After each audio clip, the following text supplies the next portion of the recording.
Welcome back, everyone, to episode number 50. We have hit the big 5-0 on our podcast. So this is episode number 50 for Talkin ATL Hawks. As always, I am John, along with my co-hosts Chase and Andrew Jefferson. Fellas, I know that this hasn't been the best weekend for y'all, sports related. But You're how y'all telling doing? me. How y'all doing this fine day? I'll just overall sports has just been a mess for Andrew and I, but we'll just keep it Hawks related. I'm staying Yeah, positive, y'all. We just had a great experience this past yeah, Thursday, the preseason game against the Rockets. We'll get into that here in a little bit. But it was fun watching the Hawks beat the Heat even in the preseason. It's still a great time, especially yeah. the way they did it. Houston with the clutch go-ahead three in the final seconds of overtime. It was a dramatic finish. Again, we'll get in that here in a little bit. But the best part is that preseason's done. The actual NBA season starts tomorrow, and the Hawks begin their regular season action Wednesday night against the Raptors. It's a beautiful time of the year, fellas. We are ready. We are psyched. We are pumped. I don't have my usual Hawks hat on. That's Yeah. because Andrew and I are we're about to go to an insurance firm for some things. I didn't want to mess my hair up, so I put something on Atlanta related because all my Hawks stuff are dirty. But yeah, I'm focused on the Atlanta Hawks, and I'm staying positive because if you think of Hawks basketball, there's a lot of high hopes, and we get to see if we're either going to meet those expectations or pray to the good Lord above we do not have any injuries. Please, we have been injury riddled for years and years and years. I'm just praying for one healthy season. And you know what? Shout out to Jacob. Chase was alluding to Yeah. the experience we had at the Hawks preseason game on Thursday against the Rockets. So I want to shout out our boy Jacob. Great Yeah, rep for sure, the Atlanta Jacob. Thank you. Hawks. Thank you for inviting us. So as Chase mentioned, I don't know if you guys tuned into last episode. Andrew got a call from the Hawks. Now we thought me and Chase thought that he was getting a 10-day contract to back up Trey Young Unfortunately, uh, not. for the season, unfortunately, well. Probably fortunately, because we need Andrew on this podcast. We don't want him potentially getting hurt on a basketball court. So thankfully the Hawks didn't offer Andrew a 10-day contract, so we can keep him on the podcast. But he did get a phone call from the Hawks marketing team, and we got the opportunity to attend the final Hawks preseason game. But not only did we get the opportunity to attend the final Hawks preseason game, we got to tour State Farm Arena about an hour and a half early before tip off, and talk to a Hawks marketing member. His name was Jacob, and and uh, and basically we got to talk about Hawks basketball. Got to go literally mere feet from the Hawks players who were warming up to go shoot and stuff. And we also got to a game plan like potential Hawks games that we will be attending this season, which we will get into that sometime this week off camera, of course. Um, but yeah, a phenomenal experience. Besides the outcome of the game, the game itself. The game itself was phenomenal. Besides the outcome, but I thought the Hawks played great. We just got outplayed, which that happens, and it sucks that it happened. It sucks that Reece Shepherd had to go stupid like he did. But I mean, hey. It's preseason. It doesn't matter. It just matters how our guys looked out there, and they look great. I'm gonna throw it to y'all and give y'all thoughts on that experience. Yeah, Well, it was I a really cool experience, just being able, obviously none of us has ever been actual court level before. And Yeah, just getting down to the court level, we got to go through one of the most exclusive on court clubs at State Farm Arena and just kind of see what was going on there. They had a big buffet, just very nice, very classy, led you right to the sideline seats, right on the court. And it was just really, really cool. I mean, unfortunately, there weren't any of I mean, like all the notable players weren't on the court. It was very, very limited warm-ups that are going on out there in terms of who were out there. Now we did see Dyson Daniels come out there and kind of work on some mid-range floaters. And it was really cool just getting that on-court experience, just having to sit there. We got, Harry the Hawk came up to us. I think he scared the crap out of me. Like just came up hugged out of nowhere. Yeah, I mean, literally, he just got all up and myself. intimate. He got all up and intimate with Joyner, and then we all were like, he was dressed. That's the closest thing we're to committing bestiality. Dude, let me tell you, bro. Joyner found out just how Harry the Hawk is. And look, he was in this nice little gold jacket. He had these little shades on. We're like, dude, you look sick. He was dripped. He was dripped out. Oh, dude, he dripped out from beak to feet, baby. And, we were like, yo, since you're here, bro, let's just all take a flick together. So that's exactly what we did. We took a flick together, and that just capped off the great night. Then we went up to our seats, got some food, sat down, and relaxed. Watched. It's been blurry, but, I mean. Let's see. Maybe if I zoom your camera in, Joyner, and we can see it. Here, how about we do this? It's not going to work. It's not going to work. After the podcast, we'll post a picture on our Instagram story. So if y'all want to go check out the Instagram story and take a look at the pic, we'll post it on there for everybody to see. I like it. Yeah. But like Andrew said, the fact, I mean, we didn't get to meet any of the players or get any sanctions or anything, but the fact that we were able to do something and go somewhere in State Farm Arena that we've never been before, and just even for a little bit, sit courtside, get a very close-up view of some really cool Hawks players warming up. Like Andrew said, we saw who was out there for the Hawks? I know Jalen Johnson was out there at one point. I know it was Zach. Vic Creechy was out there. Vic Creechy was out there. Dyson was sitting on the. Dyson was. It was Dyson, not Jalen Johnson. It was Dyson Daniels. Null was out there. Right, Null was out there, which that was cool to see because I think Creechy was out there as well. Yeah.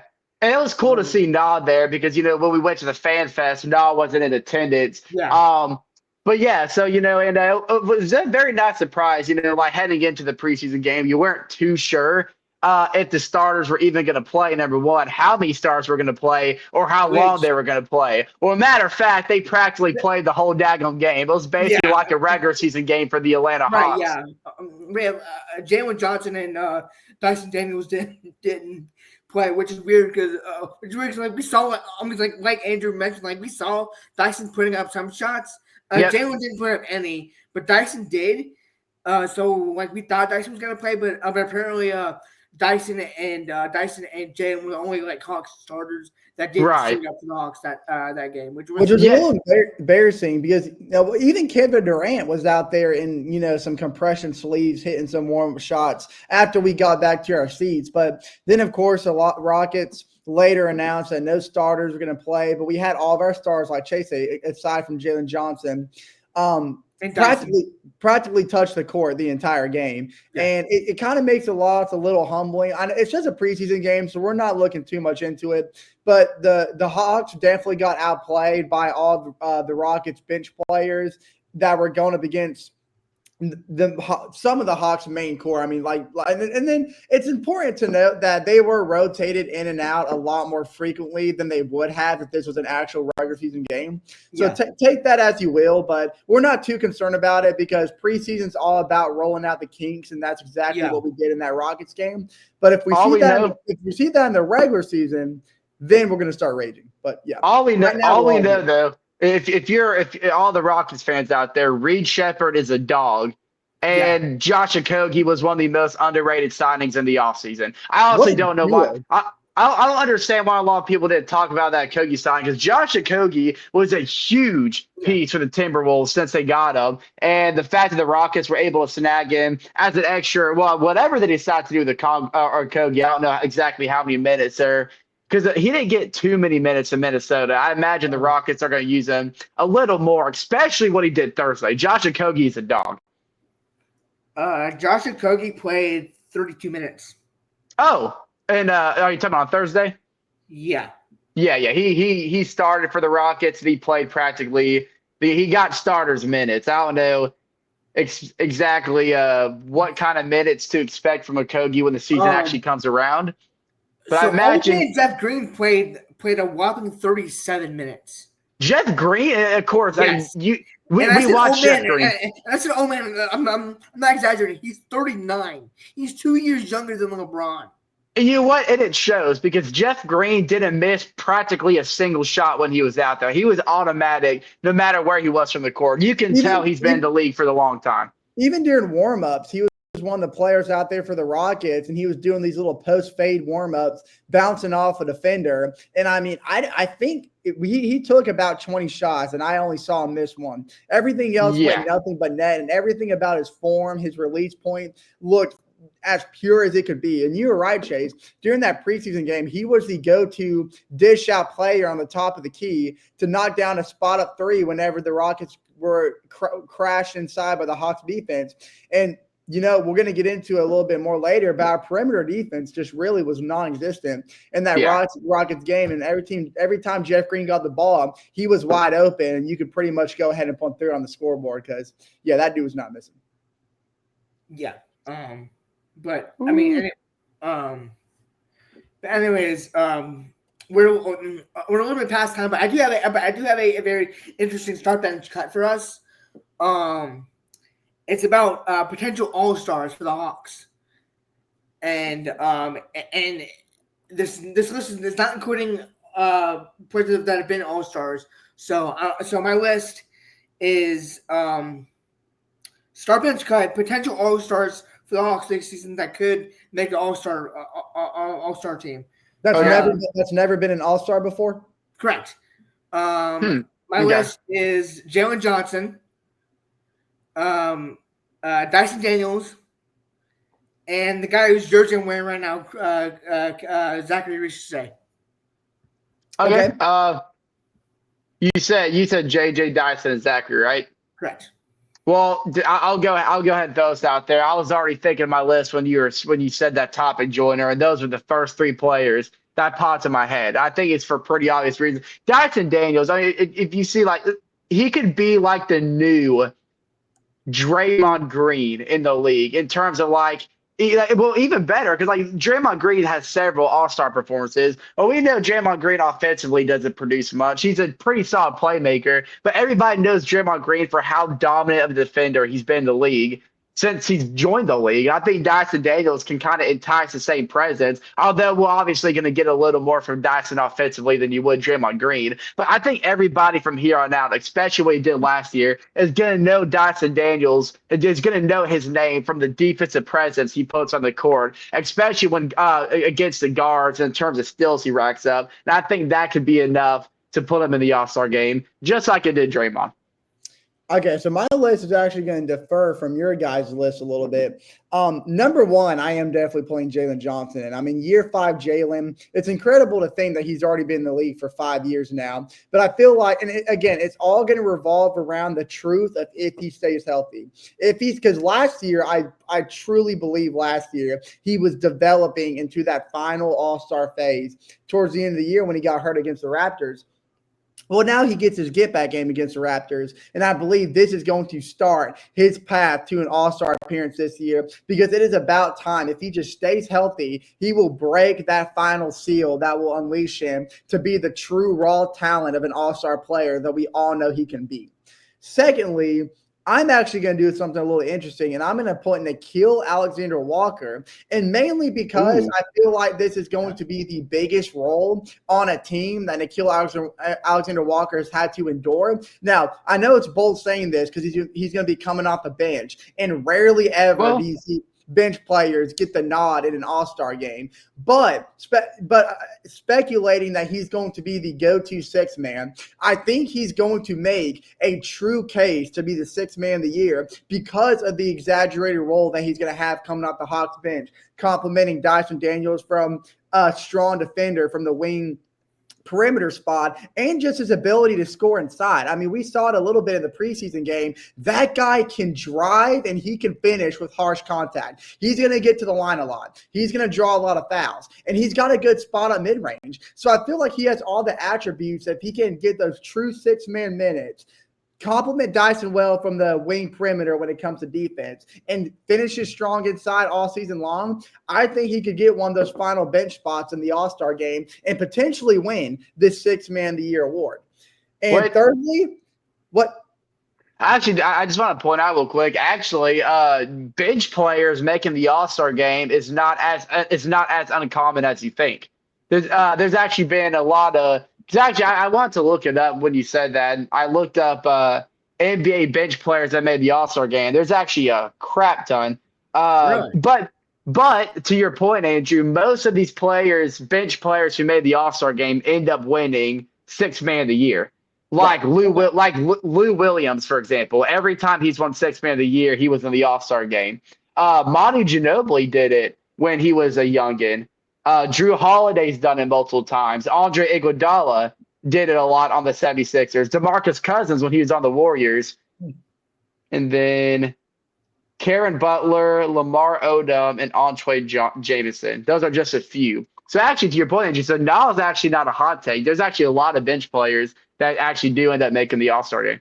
Well, I feel like it still might be a little bit of a hot take, but I guess maybe not, maybe lukewarm. Yeah. Thirdly, though, I'm going to go with another guy that I feel like is one season away from breaking that all-star seal, especially now that Clint Capella's off the team. Give me Onyeka Okongwu. And I truly believe that's going to be led by his rim protecting. I feel like he's going to be the main defender when it comes to the inside, aside from Kristaps Porzingis, because you've got to balance it out when you've got two big men in the paint. And when Kristaps Porzingis and Zach Reeves off the court, Okongwu, you got to expect Okongwu to be the guy to step up and guard the paint. And we all know, we saw him take a couple three-point shots from the corner in this preseason game. He's got a strap from beyond the arc, and he's a good finisher when he gets under contact. He knows how to rebound. He knows how to get offensive boards. And with all of his increase in minutes since Capella's off the team, why not Okongwu? I agree. Like we mentioned, I think we talked about it a little bit in the last podcast. Quinn Snyder is a type of coach who's not afraid to let his big men shoot. I think that's why we've really seen Okongwu's perimeter shooting really increase ever since Quinn Snyder joined the coaching staff. So I think even now, I think three-point shooting is going to be a bigger part to Okongwu's game this year than it ever has. Agreed. Okay, so I guess for my list, I'm gonna keep it sort of basic. I'm starting Jalen obviously because I firmly believe had Jalen not gotten hurt, he would have gotten a nod to be on the bench for the All-Star game. And then to Yo's point, I'm gonna think like Dyson just playing with Trae Young, being that defensive guy, being like Andrew said, like a Draymond Green type of player who doesn't get a lot of like production like on the offense. I'm because he's more of a defensive player. I think he can. I'm gonna think he can provide provide that defensive playability in the All-Star game. That the fans want, and then three because the format for the All-Star game, as you know, is USA versus the world. One has Zachary Reese number 10. Like I mean, like why not? We saw how he played. What are we on last Thursday? He played phenomenal. He had like dang near 30 points. The other night. Yeah, I mean this was preseason, but still, like he was electric. I'm against Houston, so why not ball against some NBA All-Stars? Very well, good. Zachary had a couple of good hot streaks in that preseason game, and when he caught fire, I mean, he would score in consecutive possessions in a row, and he was the real reason why the Hawks draw back and had a few chances to make that a game again because of the hot spurts that Zachary would hit, especially in that third quarter. And I think the final 5 minutes of the second quarter was really big for Zachary too. I guess I did it. I forgot to mention the order that I had the players in, but it was the same list as yours, Jordan. I would start Jalen Johnson. I think outside of Trae Young, he's probably the most, I would say, obvious choice, or not obvious, but I'd say he'd be the most notable choice to make an All-Star game. Kristaps too, saying if he could stay healthy. I mean, Kristaps has already made it all. Yeah. That's why Trey and KP were on the list because they've already been. Oh yeah, I was just saying like players outside of Trey Young that can make the All-Star game. Yeah. I would say Jalen Johnson would probably be the most notable, and then bench I would bench Dyson Daniels for same reason, and then Zachary Ricochet right behind him, like you said, Joel. Since they're implementing the USA versus the world again in the All-Star game, I think this is if he could carry on what he did in the second half of last year, I think he's a clear choice to represent the world in this All-Star game. Dyson too would also represent the world because he's from he would. He's from Australia. Australia, yeah, he would. I'm gonna say like Jalen Dyson and Zachary can all make an All-Star game because of this new format. Kristaps too, I guess, would represent the world too, right? Yeah. Great barrier thief. Yeah, Kongu will represent the world. Wait, what? Yeah, Kongu is from where is he? But he went to USC, so wouldn't he technically? Yeah, I guess are they based it off? Yeah, it's okay. Yeah, so never mind. He was actually Kongu is actually from California, but his he would be on Team USA. Yeah, his family is from overseas, but he was actually born and raised in California. So he would definitely be. Let's see. All right, well, y'all guys want to get into some more preseason talk and maybe touch on this Miami Heat game? That was an absolute banger. Yeah, let's do it. So since we already talked about the Houston game, since we were surprisingly, I'm at that game, sort of like a last minute type of deal. We skipped over the Hawks Miami Heat game, but that was a phenomenal game to witness. It was an overtime thriller. Where the Hawks came out on top. The Heat played basically the starting lineup besides Tyler Hero and Ted Rozier. But their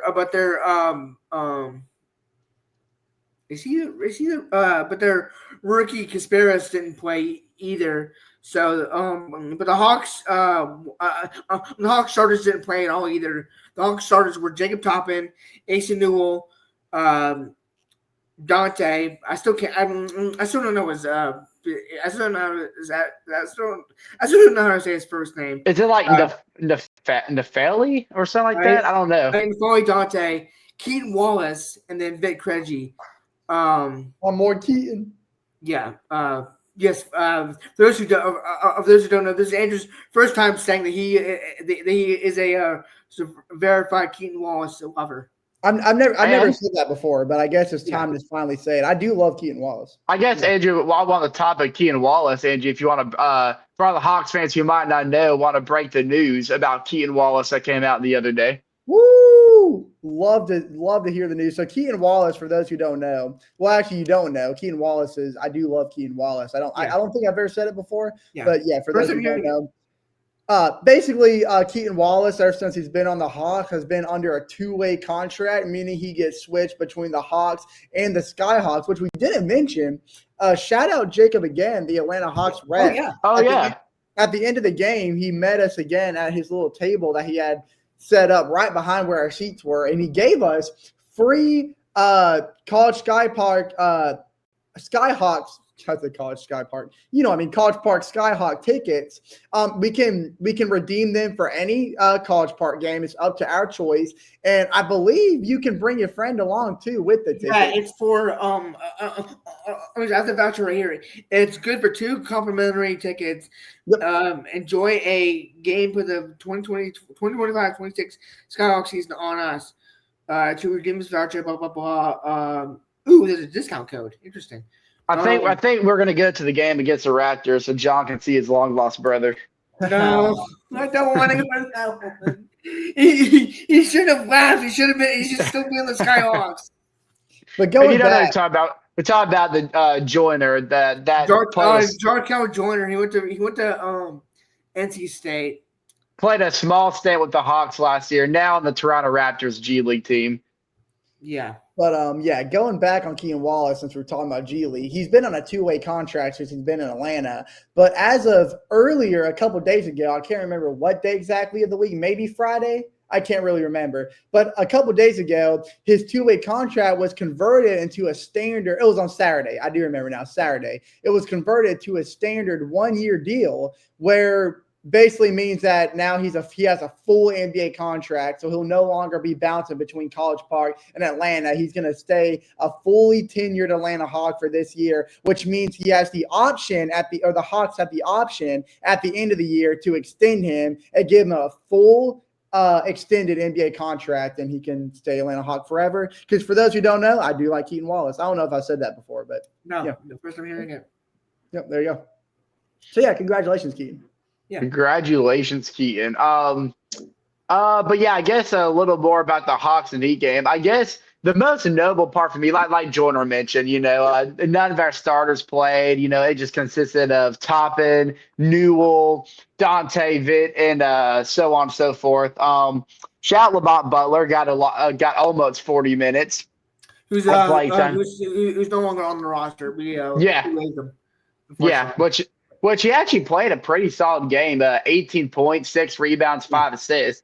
But watching these young guys take the court against Miami Heat's young guys as well, outside of Bam and Andrew Wiggins, I guess Norman Powell too. But the thing that stuck to me the most was it was the exact opposite of what we saw Thursday night. But I know the youngins didn't play too much Thursday night.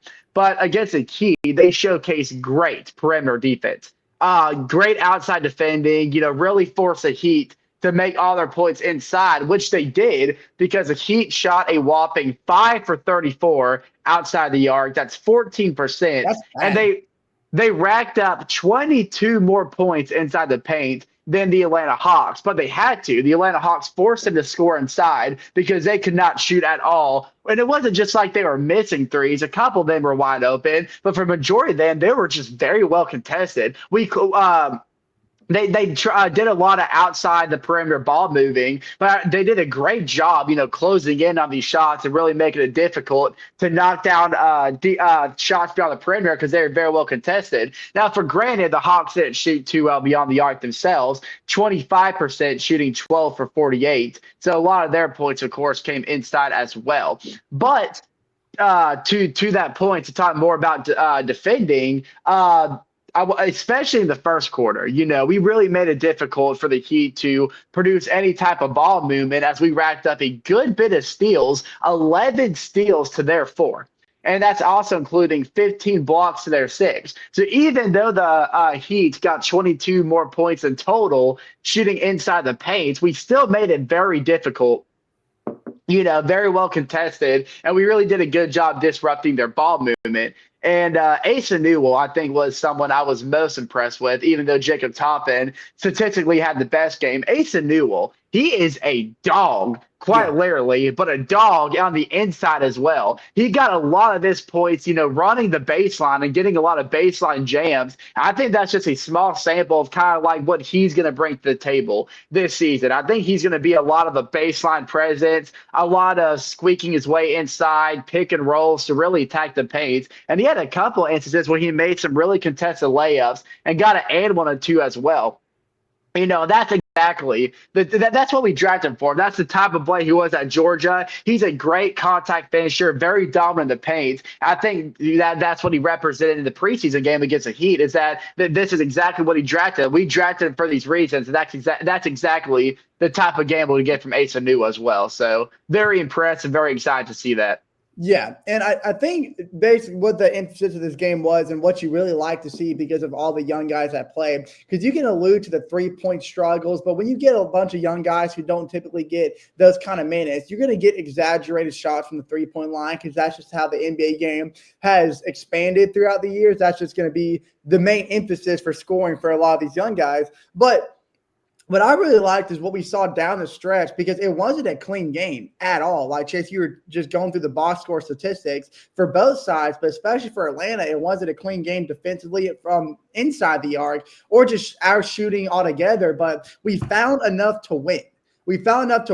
But you got to take a look at the two things that the Hawks did well down the stretch to force that game to overtime. And that's they found a new identity when the three-point shots were not falling. And that's something that's very important for a bunch of these young guys to learn, is there's going to be aspects about your game from one game to the next. And your three-point shot might be lights out on Thursday. You play a game Saturday and you're not going to connect. But you can't stay stuck there. You've got to find a new identity in scoring and figure out what is working based on what the defense is showing you.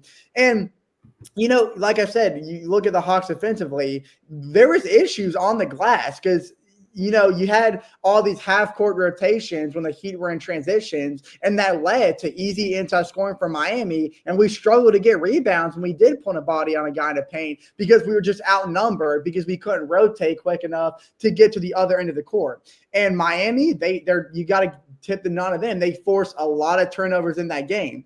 So, and both teams, like I said, shot poorly from the three-point line. But John Toppin, baby, I want you to hone in on him for a minute, because the ball. What's that? You said John Toppin.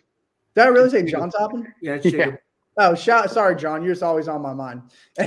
Jacob Toppin. Sorry. Thank you. I appreciate that. If you go look at the box score, he led the score for Atlanta with 26 points, and he had multiple of the interior scoring because, and I think Trae Young actually alluded to this in a comment he made after the game, that because Trae Young was on the bench for that game, he was looking at Jacob Toppin, and he was talking about how Jacob Toppin, his ability to find multiple shots from inside and create space for himself. Trae Young was like, that looks a lot about me, how I move in the paint. And Trae was just really impressed with how Jacob Toppin was able to create shots for himself from inside the paint when the teammates were kind of lacking a little bit. And that 28-point or that 26-point per showing for me just kind of shows the high effort that we can expect with Toppin, who's going to get more minutes this year. And he's just going to be an efficient interior option on the bench. He's got good finishing. And let me tell you, the rebounding is a very underrated part. And I guess that just runs the Toppin family, because both Toppin brothers are really good when it comes to rebounding and traffic. And so I think just going forward, if you're really trying to find a big negative in that overtime win, is we just have to find some perimeter offense, because even in the Houston game, I know we already talked about it a little bit, but we ourselves struggled immensely from the three-point line. So, I mean, but you got to take a look at the positives and not really the negatives in preseason games, because you want something you can build upon. And I just feel like interior scoring was something that the Hawks could definitely build upon going forward, mainly because of Toppin. But yeah, that's just my big takeaway. Yes. John, anything else you want to kind of add to this game against the Heat? No, I mean, not really. Just it's good to get a win over the Heat, preseason or not. Yeah.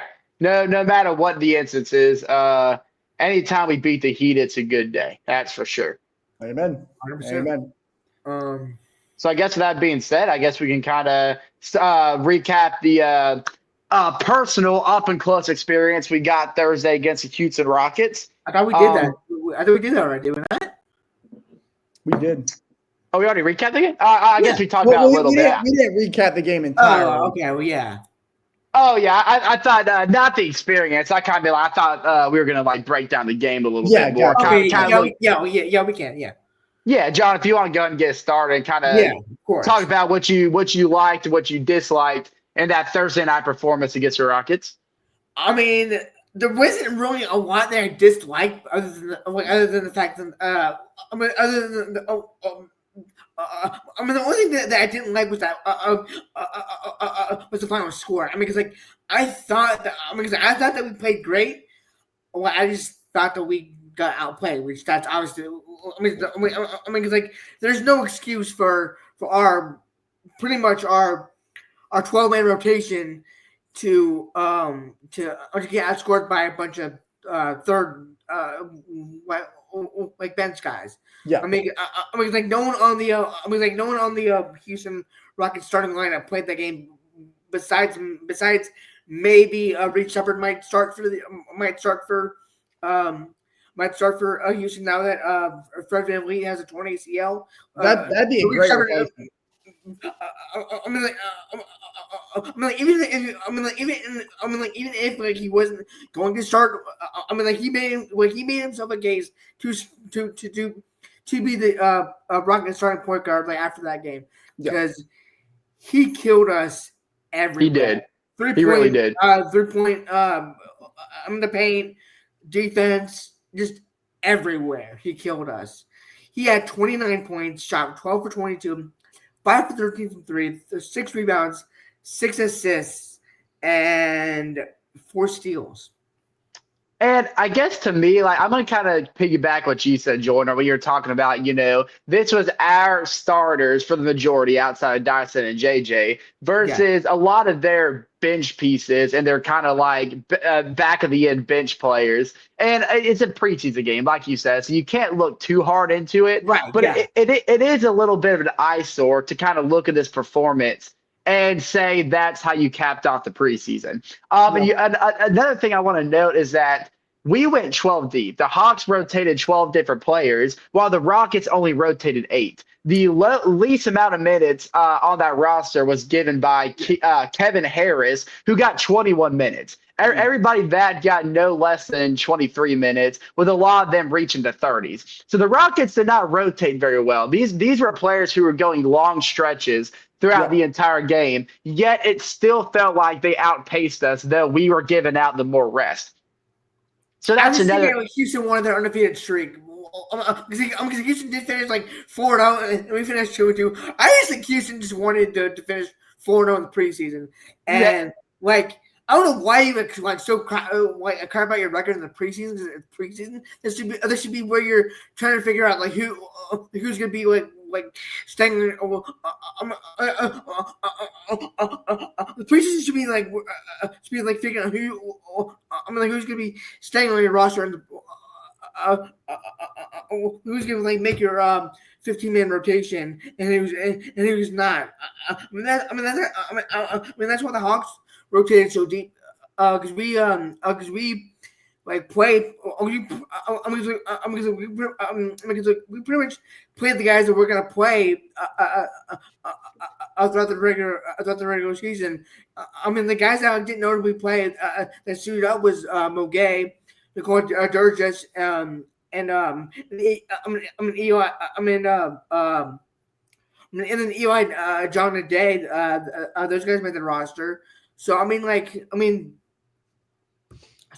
don't know why Houston decided to not play their bench deep when they're trying to figure out who's going to make a roster. I guess they already have that figured out. I don't know why, but I would say that maybe for the most part they had it figured out, and maybe there's just like a certain few they weren't unsure about, so they want to give each of them a loaded minutes to kind of see who performed the best. That would be my guess. But I guess just has a lot to do with that. I think Houston does have figured out who's going to get the max minutes off the bench. And I think Houston's main emphasis of that game is to play as few players as possible so those guys can be well rested for the upcoming week. That's just my opinion.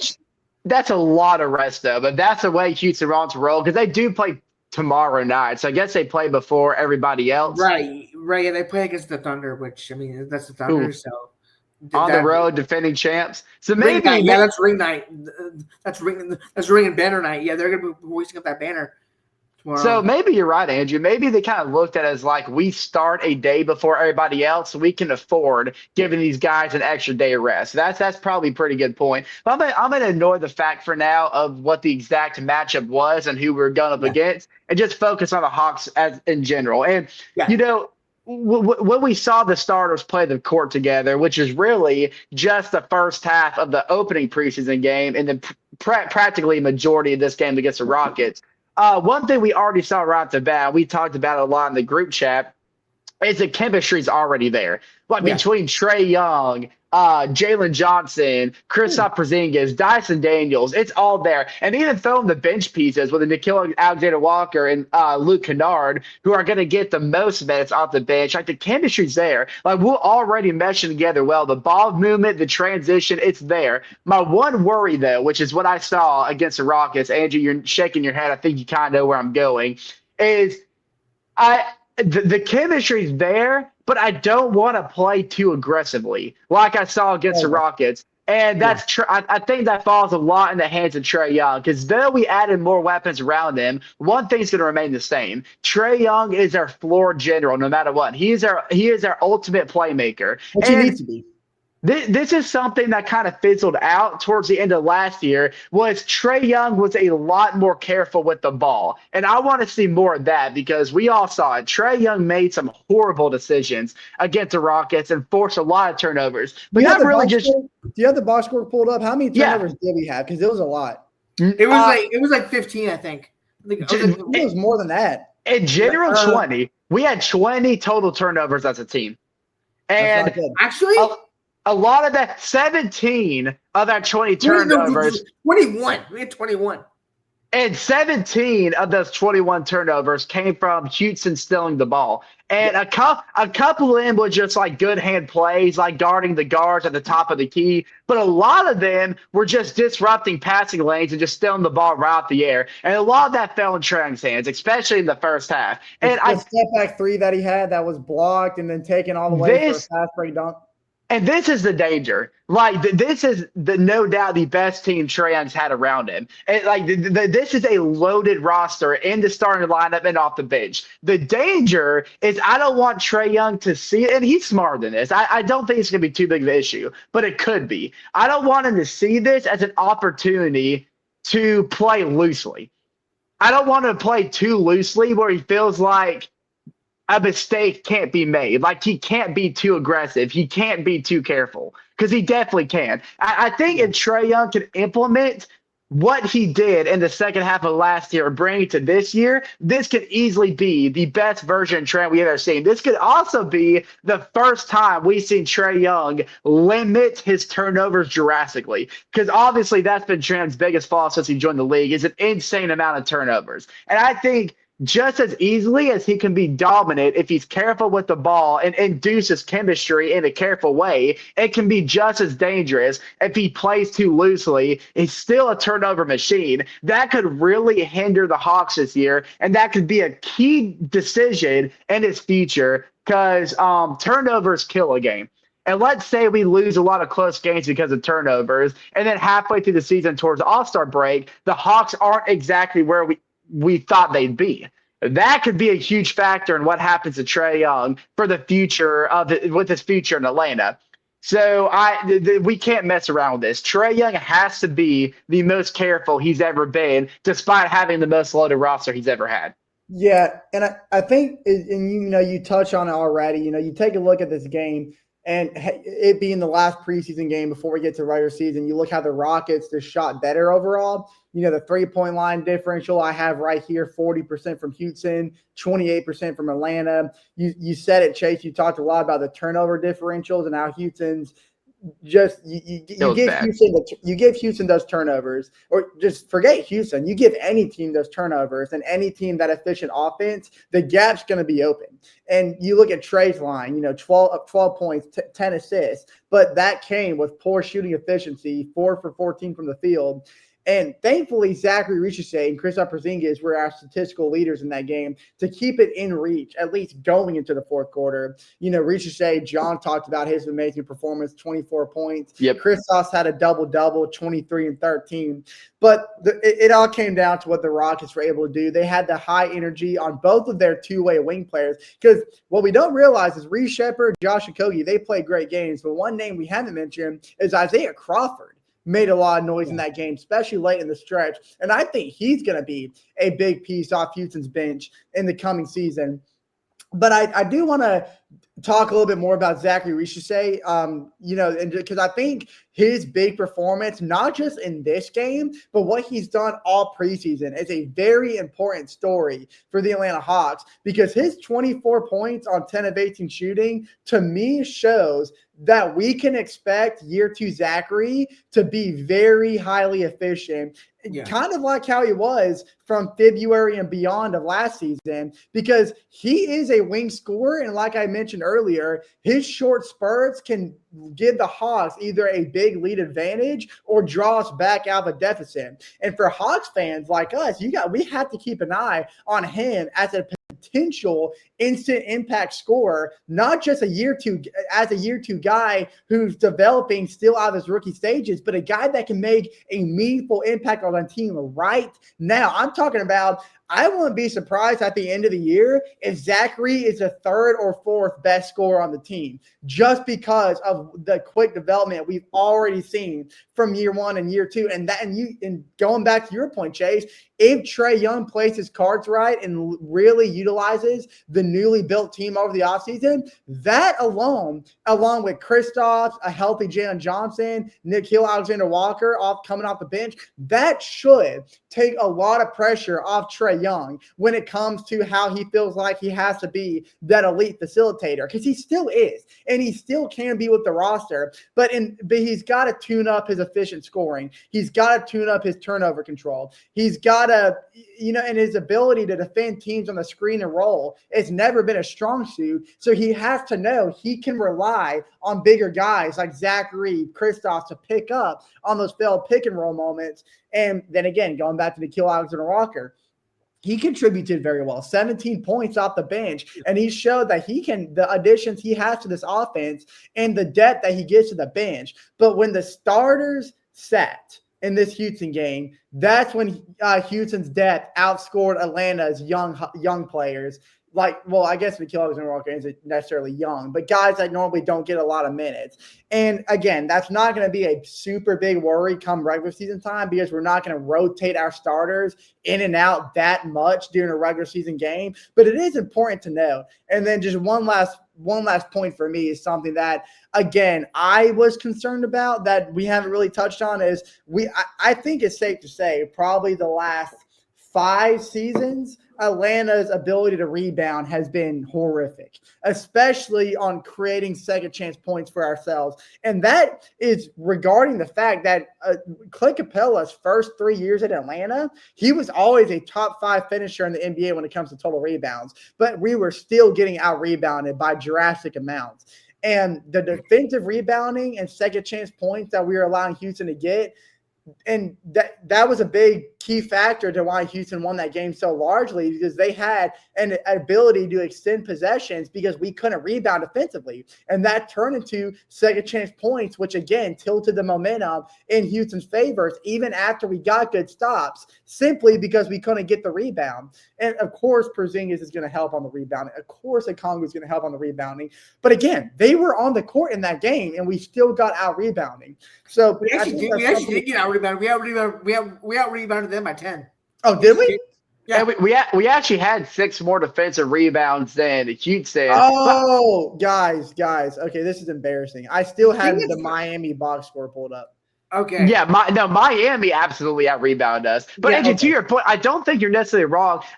They did get a lot of second-chance points, but that was late in the game. Fourth quarter, they got a lot of their offensive rebounds came in the fourth quarter. I think that could be what you're alluding to, because that was without our starters. That's when we had the tail end of the bench players come in. And, yeah, rebounding was definitely a problem in that case. Yep. Sorry, guys. Yeah, I see it. I see it now. I'm sorry. I had the Heat box score, but I do see it now. But yeah, like you said, Chase, it still alludes to my point a little bit, because even going back to we can go back to the first preseason opener against Houston. We got out rebounded in that game as well, but of course, starters didn't play nearly as much as we did in this last preseason game.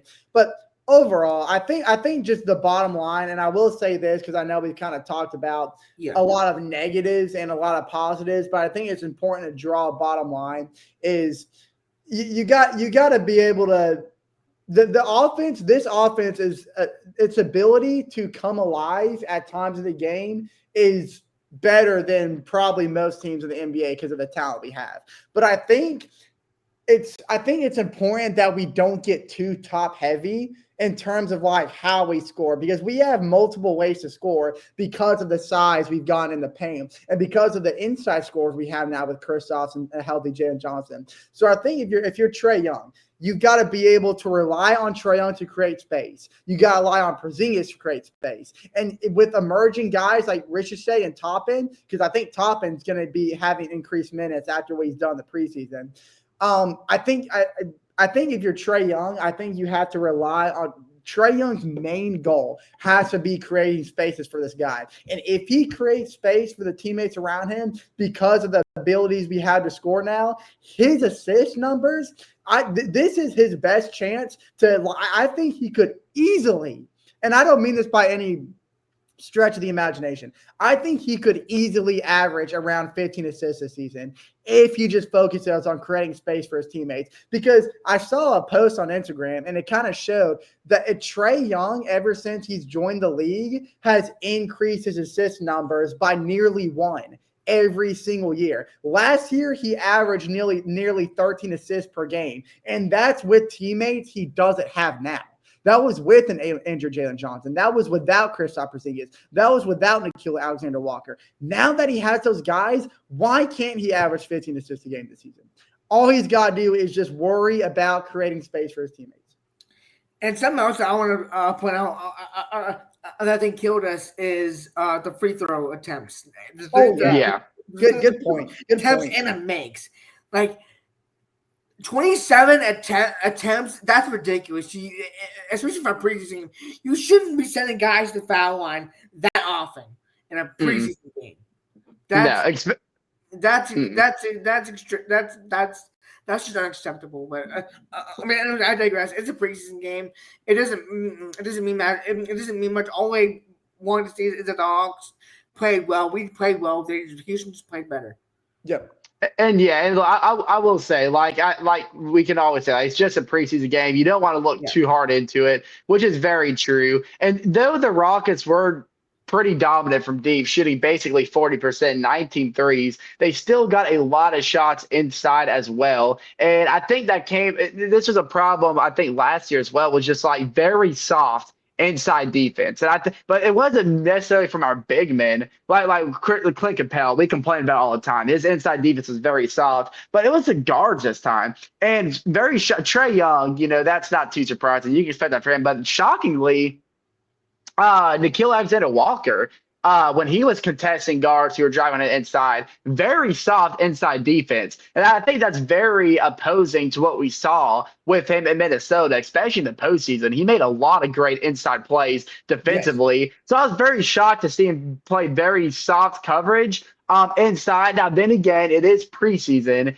and you have to include the fact that they might be playing softer than usual to avoid any injury, which, that could very well be the case. I think, and I don't expect that to be a problem for him come regular season time. Because like we said, what really lit the Hawks organization up for getting Nickeil Alexander-Walker was what he did with Minnesota in the postseason last year. Just go back and watch his postseason clips. His defense was phenomenal, especially against the guards who were driving on the inside. So that is not characteristic of what we saw Thursday night. I don't think that's going to be a occurring factor come regular season time. I expect him to be just like he was in Minnesota. So I don't want to look too hard into that.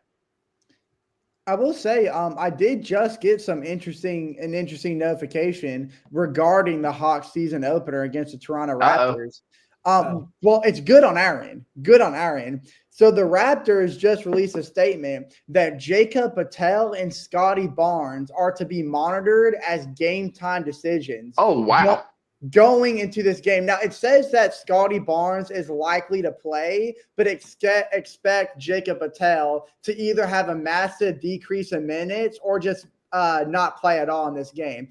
And to me, just, I guess, to preview this game a little bit, I think the important note, if Scotty Barnes, I think it's more than likely he plays. But the fact that he's at least on the monitor list with Jacob Patel, again, I don't really know if this has emerged in preseason or practice or if he has a reoccurring injury that he's dealing with. But regardless, if this is the case, then that means the Raptors interior rim protectors are thinned in this game, which means obviously this is going to benefit Atlanta's ability to pick and roll with Porzingis and increases the lanes for Trae Young and increases guys like Zachary to cut to the rim. So I think if this is true, I think the Hawks just need to attack the paint early and Porzingis, have a good space and roll in order for the Hawks to just, really attack inside and dish it out if we have to.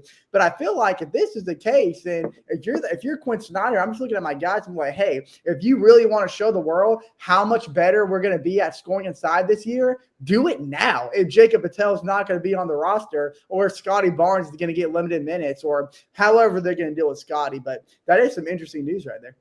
Yeah. Yeah. For some reason, I don't know why it even says this, but it also says that Muhammad Gay, Dyson Daniels, and Jalen Johnson are also on the monitor watch. Now, I do know that Muhammad Gay is likely to miss, I think, the first 2 games of the season. I did hear something about that, but I haven't heard anything about Dyson or Jalen Johnson being monitored. I just check it. I just check the status says for rest purposes for rest purposes. It's they'll be off the injury report by that. Yeah.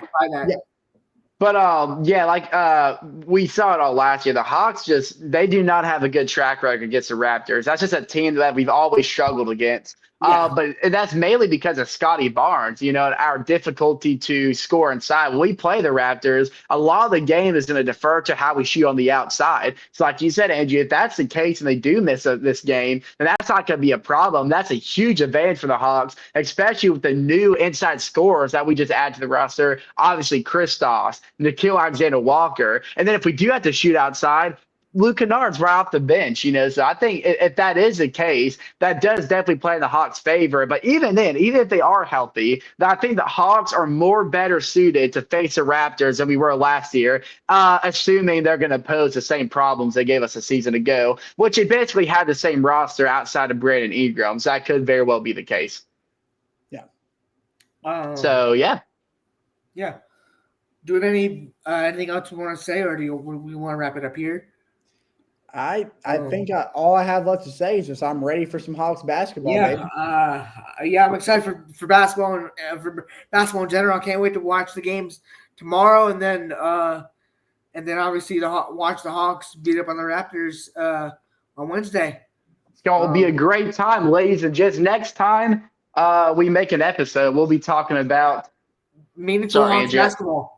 I walked in the kitchen. Our mic started catching up, but yeah, we'll be talking about actual Atlanta Hawks basketball. Best time of the year, ladies and gents. Yeah. So thank you guys for tuning into episode number 50. And as like Jay said, next time we see y'all, we will be talking about a potential Dyson extension. One thing I was talking to Andrew about off camera is Dyson is eligible for an extension that's due at 6 p.m. But if he doesn't agree, then he will be a restricted free agent come the off season. But that's all the way in June of next year, so plenty of time. Hopefully they work something out. But I've seen that they're not. But I've seen that they can't really agree on a price because Dyson wants 150. The Hawks are offering 115. So I'm thinking maybe 130. I think that's a good amount. Yeah, that's a good happy medium. Yeah. So again, thank you guys for tuning in. We will see you guys next week.